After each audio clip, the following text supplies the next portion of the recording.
Wherever you're watching this from, a good day to you and Wakanda forever. My name is Caroline Morote, and I am here to represent my group that consists of Caroline Mutiso, Sadela Riga, and Brian Were. We are here today to critique arguably one of the best movies of this century, The Black Panther. Black Panther has been one in a series of many movies by the Marvel Universe, which have predominantly consisted of white characters. And Black Panther is a movie that was brought from Africa to the world. When I watched that movie, I was proud to be black. I was proud to be an African. I was proud of my African hair. I was proud of my dark skin. And that movie just made me feel represented. Representation is one of the most important issues that the Black Panther movie has brought a conversation about. The importance of African people, black people, even out there in the diaspora, being able to see themselves on screen, not just as slaves, as criminals, or as extras. Black Panther showed the importance of putting black characters on the forefront of our screens as people with good moral values, as people with important cultures. My group mates are going to expound on different themes such as technology, women representation, tribalism, etc. I am here to talk about how the movie Black Panther and how the creators and the directors of this movie were able to take a popular concept of tokenism and turn it around to show how it should be done. In history, black characters have often been tokenized in that there is often only one or two or very few black characters in a movie, and they are usually placed there to represent a particular type of role. Black characters have not been allowed for the longest time to play diverse roles and represent characters that have personality and nuance. The characters in Black Panther had so much depth. We had militant women, we had an army made out of women, as represented by the Dora Milaje, and a very popular actress called Diana Goria from Zimbabwe led this army with so much fierceness and so much force that I felt like I could shave my head like she did and don black and red armor wear and just go and fight for my people and my continent. We also see that she fights alongside her husband, who is actually originally a Ugandan actor. And of course, we can't fail to mention our own Lupita. We are going to hear the name Lupita throughout this presentation because as Kenyans, we are more than proud. We cannot stop talking about Lupita. This movie represents so much in terms of the importance of following through on tradition, which is something that African cultures hold so dearly. The importance of a people knowing where they are from, knowing their roots so that they can know where they are going. A tree does not grow if its roots are not firmly planted and firmly prospering in the soil that they are planted in. And Wakanda is a movie that shows us the importance of tradition. Wakanda also shows us the importance of dealing with different philosophies, because on one hand we have King Chala, who ascends to the throne after the death of his father and has this philosophy, a Martin Luther King kind of philosophy about the importance of freedom and achieving it in a diplomatic way. And then we see a contrasting philosophy by Killmonger on the other hand, who is coincidentally Chala's cousin, who has a philosophy that's similar of Malcolm X, which is a very militant, radical, let's fight and kill the oppressors type of philosophy. We believe that it is important to honor these different types of philosophies because any kind of fight for freedom requires you to approach and confront the oppressors. And Black Panther shows us different ways in which Black people can go about fighting their rights and opens a very interesting discussion of the right way to go about fighting.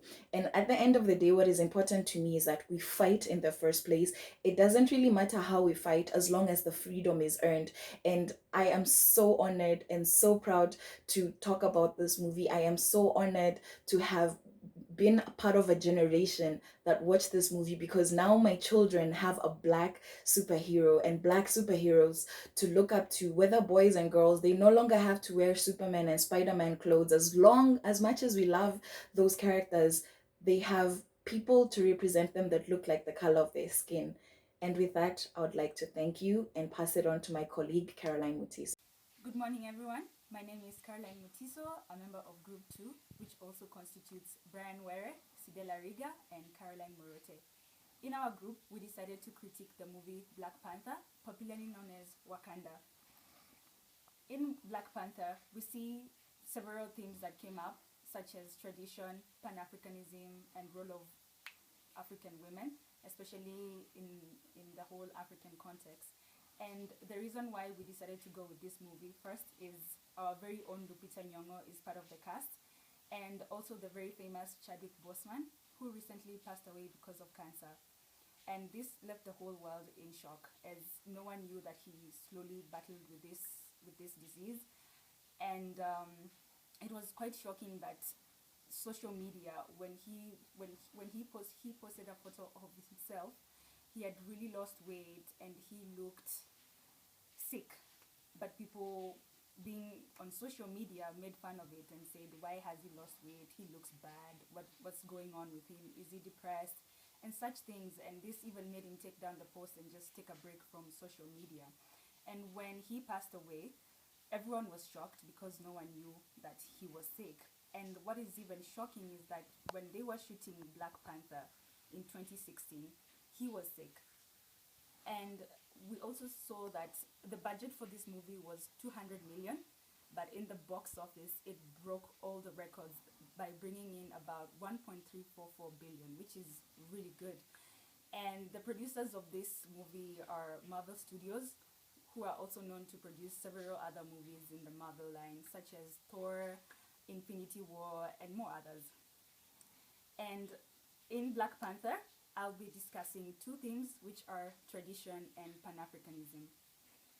Tradition in Black Panther really comes out when we see leadership roles being passed from the father to the son, where King T'Challa, after his father's death, he travels back to Wakanda to inherit his throne. But in that process, he's challenged by an outsider, Killmonger. I'm sure all of you know him if you've watched the movie. And we also see certain aspects such as of tradition, such as there's a special flower which when one is becoming the Black Panther, this flower is pounded into a special purple liquid, and the spirit, it's supposed to go to the person who is going to become the Black Panther. By first of all, he has to be buried, and then the elders of the Wakanda community chant a certain song or make some certain sounds so that the spirit of the Wakanda can come in that person. And in that way, this person now, after he's buried, he's supposed to travel to the ancestral land in his spirit. And in that moment, he's also speaking with some of the previous leaders who were the Wakanda leaders. And from that, we can see there's tradition there. And my next point is Pan-Africanism, which is really brought out by the villain in the story, who is Killmonger, who also happens to be T'Challa's cousin, which was quite a twist. And Killmonger wants to really show the power that Wakanda has by taking vibranium to all over Africa and other continents such as the USA and Europe, to help all the people who are feeling oppressed and stand up for themselves and fight against the white man, which is also another thing that comes out that shows colonialism.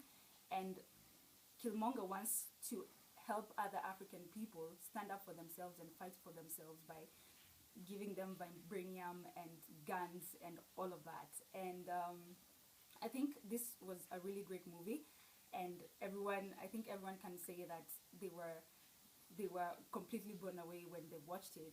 And I think my next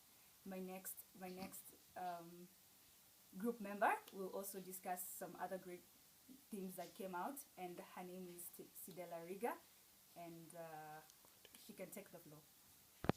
Thank you so much, Caroline Mutiso, for the very interesting and informative insight that you've given us of Black Panther.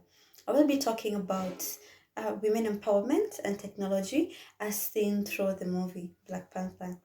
Personally, I really loved the movie because I felt like it had gender balance, you see, and for the first time, or let me say, it was the first movie that I watched after a very long time where I saw that women were given equal opportunities as men. I feel like in this movie, the women were also um, they also took part in problem solving of communities, because we see that in most movies, more often than not, the men are the ones who are normally, up there, the ones who are problem solvers, they're the ones who are the warriors, yes. But surprisingly, in Black Panther, the leader of the warriors or the army was a woman. This is Dora Milaje. And you also have warriors, very fierce warriors and brave warriors, such as Nakia and such as Okoye in the movie. Yes. When the movie started, we see that we see that Nakia took part in saving the slaves in Black Panther. You see, this part showed that the women were given were also part of problem solving, you see, or not really problem solving, but savers of life, you see. As the movie continues, we see that Dora Milaje and Nakia also went to the battle, you see, and they helped King T'Challa fight the enemies of Wakanda Kingdom, and they really took part seriously in the battle with King T'Challa as women, not even the men. The men were the opposite. The opponents were the ones who had men as warriors. But as the main character, the protagonist in the movie, which was the Wakanda Kingdom, the women are the ones who were fighting, who are there to show that, you know what, we can do this. Yes. Through the movie, you also see that women are not made to shrink because of, because most times when you see in some movies where women are viewed as, they're supposed to be on the romantic part only, or where the love comes in the way of what they want to do, love comes in the way of what they want to pursue as individuals, and other times they shrink. No, no, no. In Black Panther, we see that Nakia, who had, they had a history with the King T'Challa, and it got to a point where, they had to cut it off because Nakia wanted to pursue, was ready to fight for the kingdom, and she was like, you know what, there's nothing that can come in between me wanting to fight for my kingdom or wanting to protect Wakanda. Yes, we also see at some point where King T'Challa was, you know what, Nakia, I feel like you'd be a great queen if only you're not ambitious. And we see that Nakia was very, you know what, no, I feel like I'd be a great warrior if I'd be a great queen because I am ambitious, you see. And through that part we see that even King T'Challa had to accept, and he had to it's called what, he had to, and that King T'Challa had to accept her decision. Yes. This movie about the woman, I feel like it's very important, it really brought out the point of women should not shrink themselves, not at all because of love or anything, but them themselves matter, and they should pursue their dreams and what they want. Yes. We also see technology, surprisingly. The woman was the one who was the, technology guru there. We had autopilot airplanes, we had remote controlled cars, you see. And through the movie, we see that the technology was very advanced, and the technology is one which was actually helping them in terms of security, where they could, they had gadgets that will tell them, you know what, someone has touched your tool, or these people are about to attack the kingdom. So what are we going to do? We see that even what was the Black Panther was maybe all about the blacks. We see that we have been made to look like, you know what, we have these brains, we can have technology, and we can embrace technology as a continent, or as the blacks, you see, as a race, I mean. Yes, we can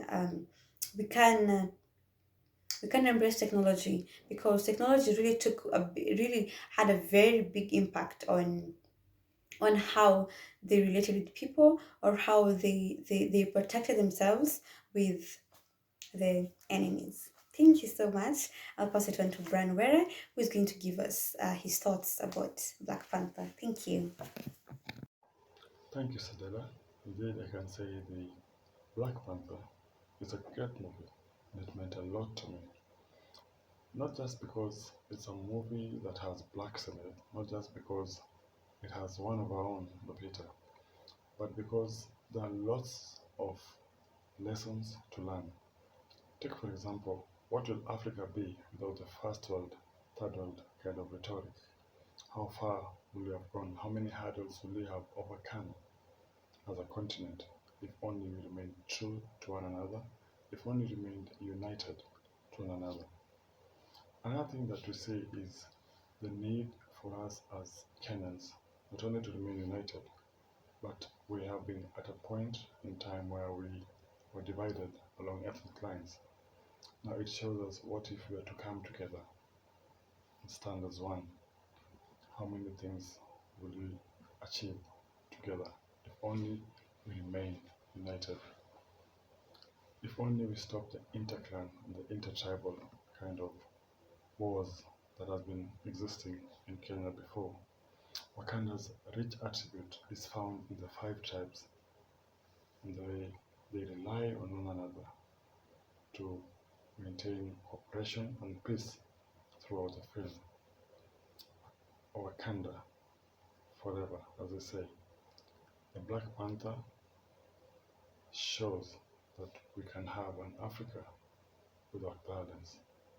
Thank you.